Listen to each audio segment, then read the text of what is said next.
Hello dears, Mallu spicy ടോക്സിലേക്ക് എല്ലാവർക്കും സ്വാഗതം.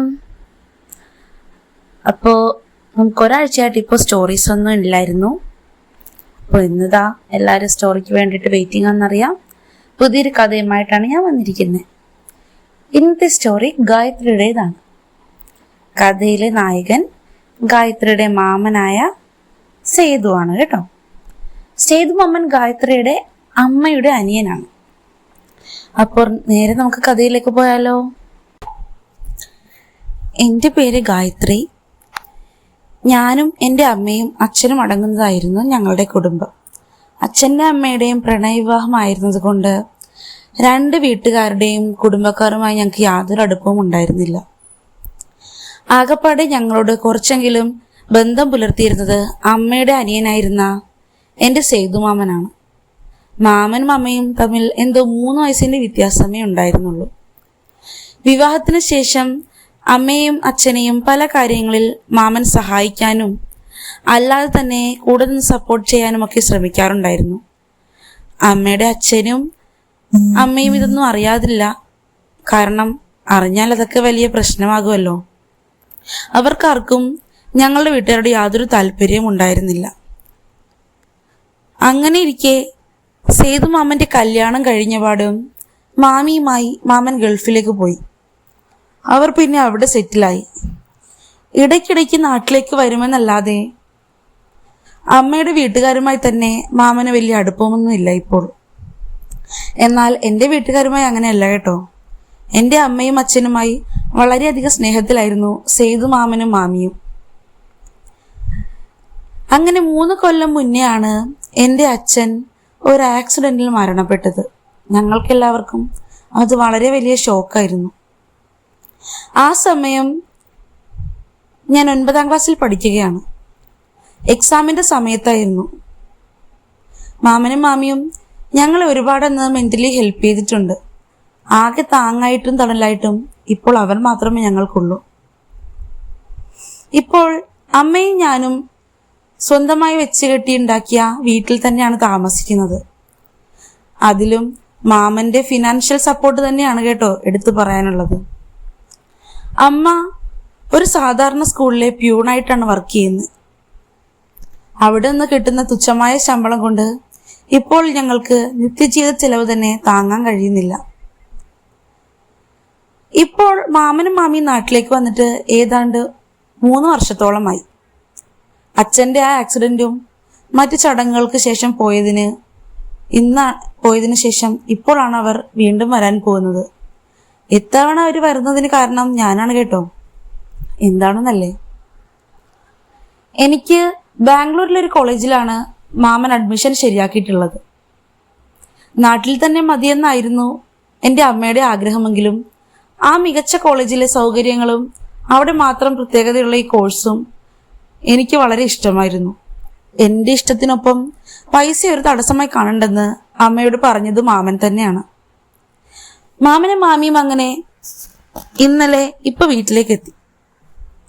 വീട്ടിലെത്തിയാൽ അവരുടെ നടുക്കാണ് ഞാൻ കിടക്കാറുള്ളത്. മാമനും മാമിക്കും വിവാഹം കഴിഞ്ഞ് ഇത്രയും വർഷങ്ങളായിട്ടുണ്ടെങ്കിലും കുട്ടികളില്ല. അതുകൊണ്ട് തന്നെ എന്നോടൊരു പ്രത്യേക വാത്സല്യമാണ്. ചെറുപ്പം തുടങ്ങി അവർ വന്നു കഴിഞ്ഞാൽ കട്ടിലിൽ അവരുടെ നടുക്കാണ് എൻ്റെ ഉറക്കത്തിൻ്റെ സ്ഥാനം. മാമനും മാമിയും ഞാനും കൂടെ ചേർന്നങ്ങ് കിടക്കും. അമ്മ ആ ദിവസങ്ങളിൽ ഒറ്റയ്ക്ക് കിടക്കും. പലപ്പോഴും അമ്മ എന്നോടത് പരാതിയും പറയാറുണ്ട്. മാമനും മാമിയും വന്നാൽ നിനക്കെന്നെ വേണ്ടല്ലോ എന്ന്. അതുപോലെയാണ് മാമനും മാമിയും എന്നെ കൊണ്ടു നടക്കുന്നതേ. അമ്മയും മാമിയും ചെറുപ്പം തുടങ്ങി എന്തോ പരിചയത്തിലുള്ളവരായിരുന്നു. അതുകൊണ്ട് തന്നെ അവർക്ക് ഒന്നിച്ച് കാണുമ്പോൾ പറയാൻ ഒരുപാട് വിശേഷങ്ങളുണ്ട്. അമ്മയോടൊത്ത് മാമി വീട്ടിൽ തന്നെ നിന്നു. ഞാനും മാമനും കൂടെയാണ് ബാംഗ്ലൂരേക്ക് യാത്ര തിരിച്ചത്. കാറിലായിരുന്നു പോയിരുന്നേ. അങ്ങോട്ടേക്കുള്ള യാത്ര വളരെ രസകരമായിരുന്നു. ഒരുപാട് സംസാരിച്ചു. ഞാനും മാമനും ഓരോ ഫുഡൊക്കെ കഴിച്ച് നല്ല രസമായി തന്നെ പോയി. അഡ്മിഷൻ്റെ കാര്യങ്ങളൊക്കെ ശരിയാക്കി കഴിഞ്ഞപ്പോൾ ഞങ്ങൾക്കൊരു പേടിയുണ്ടായിരുന്നു സ്റ്റേ ചെയ്യേണ്ടി വരുമോ എന്ന്. പക്ഷേ ഏതാണ്ട് വിചാരിച്ചതിനേക്കാൾ നേരത്തെ കാര്യങ്ങൾ കഴിഞ്ഞതുകൊണ്ട് അന്ന് തന്നെ മടങ്ങി പോരണമെന്ന് ഞങ്ങൾ തീരുമാനിച്ചു. തിരിച്ചു പോരുമ്പോൾ മാമൻ ഇടയ്ക്കിടയ്ക്ക് മാമിയെ വിളിക്കുന്നുണ്ടായിരുന്നു. കോള് കണക്റ്റ് ആവുന്നില്ല എന്ന് പറഞ്ഞ് സങ്കടപ്പെട്ടിരിക്കുന്നത് കണ്ടു. തിരിച്ച് ഡ്രൈവ് ചെയ്യുമ്പോഴാണ് മാമനെ ഞാൻ ശ്രദ്ധിക്കുന്നത്. ആൾ വളരെയധികം സന്തോഷത്തിലുള്ളൊരു മനുഷ്യനായിരുന്നു. ഇപ്പോൾ എന്തോ കണ്ണുകളിൽ സങ്കടമൊക്കെ ഉള്ളതുപോലെ. പക്ഷേ നല്ല സുന്ദരനാണ് കേട്ടോ ഇപ്പോഴും. ആയ കാലത്തെ ഒരു മൊഞ്ചൻ തന്നെ ആയിരുന്നു എൻ്റെ മാമൻ. ഏത് പെണ്ണൊന്ന് നോക്കിപ്പോവും. ഇപ്പോഴും അതങ്ങനെ തന്നെയുണ്ട്.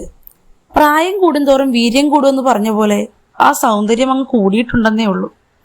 അങ്ങിങ്ങായി നരച്ച മുടിയാണ്. എന്നാൽ ഭൂരിഭാഗവും കറുപ്പ് തന്നെ.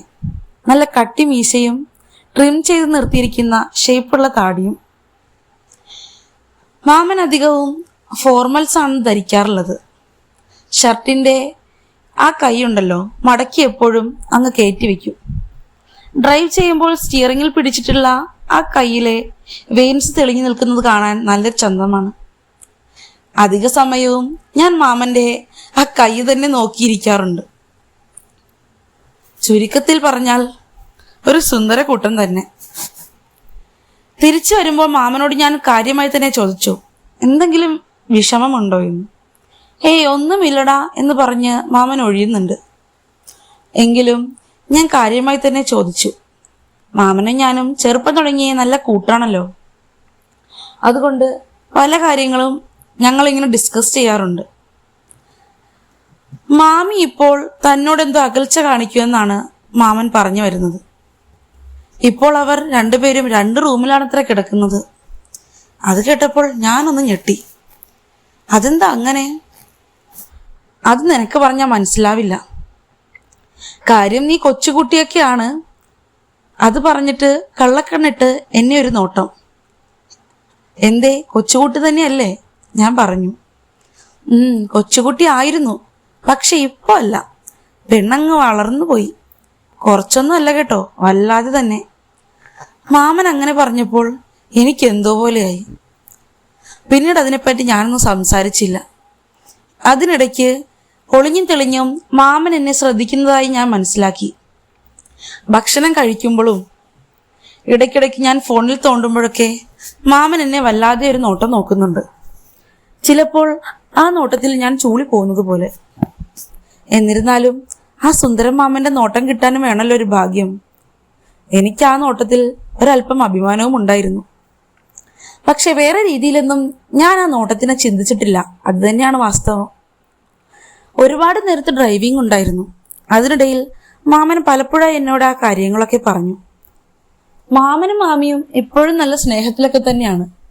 പക്ഷേ എന്തൊക്കെയോ ചില കാരണങ്ങൾ കൊണ്ട് മാമി ഇപ്പോൾ മറ്റു റൂമിലൊക്കെയാണ് കിടക്കുക. മാമനോടൊപ്പം സമയം ചിലവഴിക്കുന്നില്ല.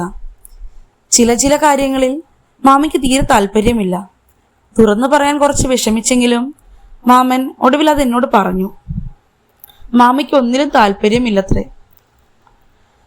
ഏതാണ്ട് ഒരേ മുറിയിൽ കിടന്നിട്ട് തന്നെ അവർ 7 മാസത്തോളമായി. അതിലൊക്കെ കൂടെ മാമനാകെ വിഷമമാണ്. മാമൻ ഒന്നുകൊണ്ടും പേടിക്കണ്ട. ഇന്ന് അതിനുള്ള എല്ലാ സെറ്റപ്പും ഞാൻ ചെയ്തു തരുന്നുണ്ട്. വീട്ടിലേക്കൊന്ന് എത്തട്ടെ, ഞാൻ പറഞ്ഞു. എന്താ നീ ഇന്ന് ചെയ്യാൻ പോകുന്നേ? നിന്റെ മാമനും മാമിക്കും കൂടി നീ എന്താണെന്ന് സെറ്റ് ചെയ്ത് തരാൻ പോകുന്നേ? മാമൻ ചിരിച്ചു. മാമൻ കണ്ടോ, ഇന്ന് ഒരു ദിവസത്തേക്ക് മാമന് മാമിയെ കെട്ടിപ്പിടിച്ച് കിടന്ന് ഉറങ്ങാനുള്ള ഒരു വകുപ്പ് ഞാൻ ഉണ്ടാക്കും, നോക്കിക്കോ. മാമൻ ചിരിച്ചു, ഒപ്പം ഞാനും. അതിനിടയിൽ യാത്രാക്ഷീണം കൊണ്ട് എപ്പോഴോ ഞാൻ മാമന്റെ തോളിലേക്ക് ചാഞ്ഞു. ഇടക്ക് മയക്കത്തിൽ നിന്ന് കണ്ണു തുറക്കുമ്പോൾ മാമന്റെ കൈ എൻ്റെ ഷോൾഡറിലാണ്. ഒരു കൈ കൊണ്ട് ഡ്രൈവ് ചെയ്യുന്നുണ്ട്, എന്നെ കെട്ടിപ്പിടിച്ചിട്ടുമുണ്ട്. ആ കിടപ്പിന്റെ സുഖത്തിൽ ഞാൻ അങ്ങ് വീട് വരെ ഉറങ്ങിത്തന്നെ പോയി. വീട്ടിലെത്തിയപാടും അമ്മയോടും മാമിയോടും വിശേഷങ്ങളൊക്കെ പറഞ്ഞ് ഞാനിന്ന് ഫ്രഷായി. ഭക്ഷണം കഴിച്ചപ്പോൾ രാത്രി 10 മണി കഴിഞ്ഞിരിക്കുന്നു. മാമി എന്നെ പതിവ് പോലെ വിളിച്ചു. ഗായത്രി മോളെ, വരുന്നില്ല കിടക്കാൻ? മാമന്റെ മാമിയുടെ നടുക്ക് തന്നെ വേണം ഇന്ന് മോള് കിടക്കാൻ. അത് കേട്ടപ്പോൾ ഞാൻ മാമനെ ഒന്ന് നോക്കി. മാമൻ വിഷാദഭാവത്തിലൊരു പുഞ്ചിരി തന്നു. പിന്നെന്താ മാമി?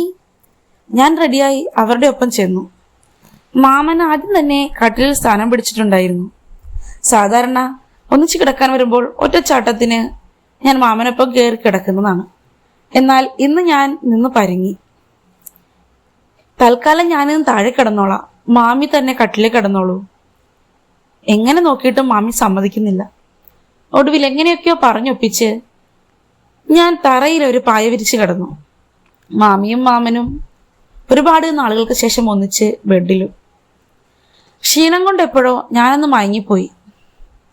എന്തോ ഞെരുക്കം കേട്ടാണ് ഞാൻ ഞെട്ടി എഴുന്നേൽക്കുന്നത്. കട്ടിലിന്റെ ചെറിയ അനക്കവും ആ ബെഡിൽ നിന്ന് കേൾക്കുന്ന ചെറിയ ചെറിയ മൂളലും ഞെരുക്കത്തിൽ നിന്ന് അവരൊന്നിച്ച് കിടക്കാനുള്ള എൻ്റെ ഐഡിയ ഫലിച്ചു എന്നെനിക്ക് മനസ്സിലായി. നല്ല കാര്യം, എനിക്ക് സന്തോഷമായി.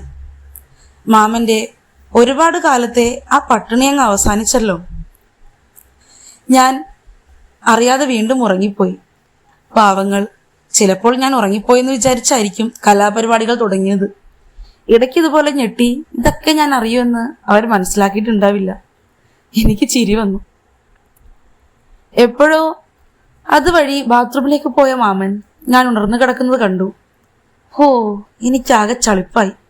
അവിടെ നടന്നതൊക്കെ ഞാൻ അറിഞ്ഞുവെന്ന് മാമന് മനസ്സിലായിട്ടുണ്ട്.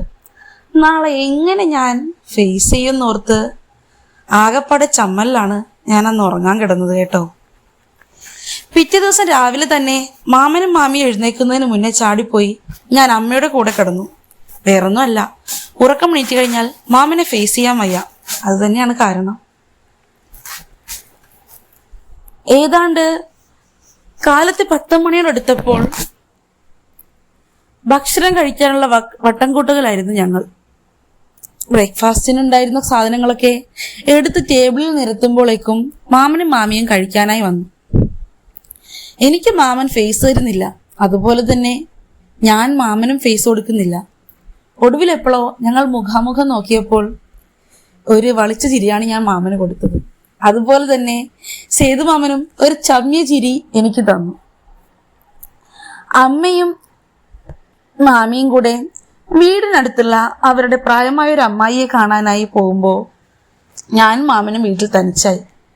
ആ സമയത്ത് സേതുമാമൻ ഓടി എൻ്റെ അടുത്തേക്ക് വന്നു. പെട്ടെന്ന് എൻ്റെ പിന്നിൽ നിന്ന് ഒന്ന് വട്ടം പിടിച്ചു.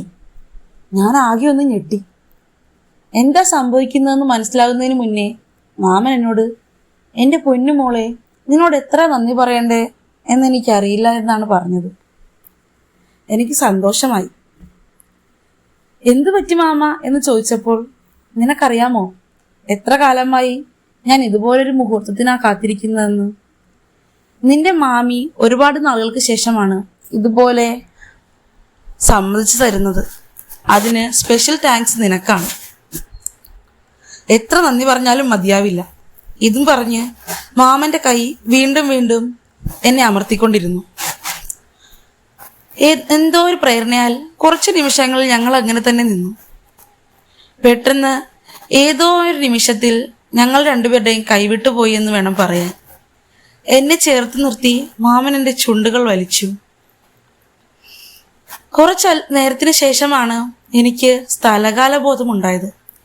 മാമന്റെ നെഞ്ചിലേക്കൊരു തള്ളു കൊടുത്ത് ഞാൻ അങ്ങ് മാറി നിന്നു. ഞാൻ ആകെ പേടിച്ചു പോയിട്ടുണ്ടെന്ന് ആൾക്ക് മനസ്സിലായി. മാമനും എന്തോ വല്ലായ്മ. ഞാൻ ആകെ വിഷമിച്ച് റൂമിലേക്ക് ഓടിപ്പോയി കതകടച്ച് മുറിയിലിരുന്നു. മാമനും ആകെ അപ്സെറ്റ് ആയിട്ടുണ്ട്. ഇങ്ങനൊരു റിയാക്ഷൻ പെട്ടെന്ന് ആളുടെ അടുത്തുനിന്ന് ഞാനും പ്രതീക്ഷിച്ചില്ല. ആദ്യം തന്നെ ഡോറിലൊരു മുട്ട് കേട്ടപ്പോൾ മാമനായിരിക്കുമെന്ന് എനിക്ക് മനസ്സിലായി. പേടികൊണ്ട് ഞാൻ തുറന്നില്ല. ഉടനെ ഫോണിൽ തുരിതുര മെസ്സേജ് വരാൻ തുടങ്ങി. വാട്സപ്പിൽ നോക്കിയപ്പോൾ, മോളെ ഗായത്രി, ക്ഷമിക്കടാ, അറിയാതെ സംഭവിച്ചു പോയതാണ്. നീ അങ്ങനെയൊന്നും വിചാരിക്കല്ലേ, മാമനൊരു തെറ്റ് പറ്റിയതാണ് എന്നൊക്കെ പറഞ്ഞ് തുരിതുര മെസ്സേജ്. എനിക്ക് പാവത്തിനോട് മനസ്സലിവ് തോന്നി. പാവം, ആ സന്തോഷത്തിന്റെ പുറത്ത് ഒരു നിമിഷം ഞാൻ മാമിയാണെന്നെങ്ങാനും തോന്നിയിട്ടുണ്ടാവും ചേർന്ന് നിൽക്കുമ്പോൾ. സാരമില്ല, എൻ്റെ മനസ്സ് നലിഞ്ഞു.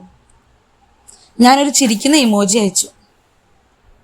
ഹാവോ, മാമനും ആശ്വാസമായിട്ടുണ്ട്.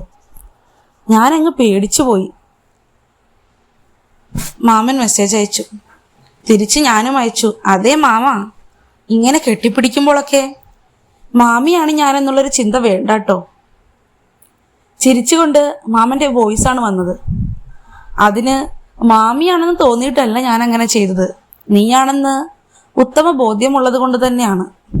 കാരണം മാമിയെ പോലെ അല്ലല്ലോ നീ സുന്ദരിയല്ലേ. നീ ഒരുപാടങ്ങ് വളർന്നു പോയി മോളെ. നിന്നെ കണ്ടാൽ ഇപ്പോൾ എന്തൊക്കെയാണെന്ന് തോന്നുകയെന്ന് പറയാൻ തന്നെ പറ്റുന്നില്ല. മാമന്റെ ആ വോയിസ് കേട്ടപ്പോൾ ഞെട്ടലിന് പകരം എനിക്ക് ദേഹത്തുകൂടെ എന്തൊക്കെയോ ഒരു മിന്നൽ പിണര് പോകുന്ന പോലെ. ഏതോണ്ടൊക്കെ പറഞ്ഞാൽ എനിക്കും എന്തൊക്കെയോ താല്പര്യമുള്ള രീതിയിലാണ് എൻ്റെ മനസ്സ് അന്നേരം പെരുമാറിയത്.